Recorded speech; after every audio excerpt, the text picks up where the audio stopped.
During the election, I had moved to a new postdoc at Yale, and this fake news problem came out that, people were falling for completely fabricated content online. I mean, the thing you have to understand about the election is that something would have to have a huge impact to actually sway the election. There was a lot of things that happened during the election that did not sway it, and so false content might not have had that big of an influence. Certainly, people were believing things that were false. As a psychologist, that is sufficient for me. That's just never a good thing. We define fake news as something that has been entirely fabricated, but that is presented as if it's a legitimate news story. And so it's not just false or misleading, it's completely wrong. For example, the Pope endorsed Donald Trump. Somebody just created a website that looks kind of like a news website, but of course is not. And then they just made up that claim, published the story, and then that got spread on social media. And so that's a fake news headline. Why do people fall for it? And who are the people who are falling for it? And how does it spread? The underlying claim that a lot of people make is that the reason that it's spreading is mostly because of politics.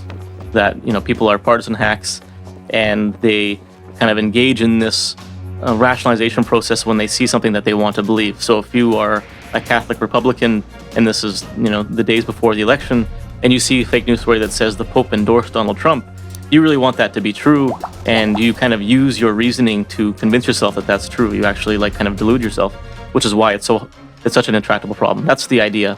But we think it's something different, and most of our evidence suggests that it is something different. The problem is that social media is not conducive to critical thinking.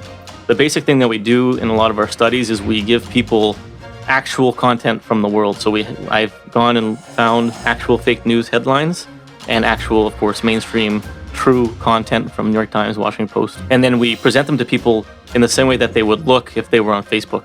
And then we ask people to make judgments on them. Do you think this is true or false? Do you think this is accurate? Would you share this on social media? And what we find is that people who tend to be more reflective, that is, people who are more likely to override their intuitions and think in a more kind of logical way, those people tend to be less likely to believe fake news, and they're more likely to believe actual true content. And it doesn't matter if it's consistent or inconsistent with their political ideology. If you force people to give intuitive responses that they aren't permitted to really think that much about, it makes people worse at recognizing false content. I think that people fall for fake news largely because they aren't thinking enough about what they see on social media.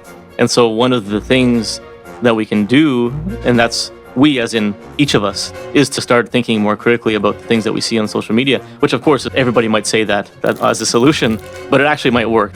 We've done studies on this. And so what you find is basically regular lay people are good at recognizing which sources are good and which ones are false. They rank them almost identical to actual professional fact checkers. It's just that they don't actively do that when they're looking at news content when they're going through their feed. And so we want social media companies to try to do something that gets people to think about accuracy more, to change the way that people engage with social media, just to kind of get people out of that lazy thinking mode. And so, our hope for the future obviously is that the companies listen to us, that we can actually do something that has an impact. People always say this in research where they say, understanding the underlying science will help us do something that will help the world. They usually spend all their time on the first part and not on the second part. In this case, I've gotten to do that, where there actually is a straight line between understanding why people fall for fake news and what you can do to help remediate the problem. My name is Gordon Pennycook. I am an assistant professor of behavioral science at the Hill Levine Schools of Business at the University of Regina in Saskatchewan, Canada. Thanks for watching, and be sure to subscribe so you don't miss the next video.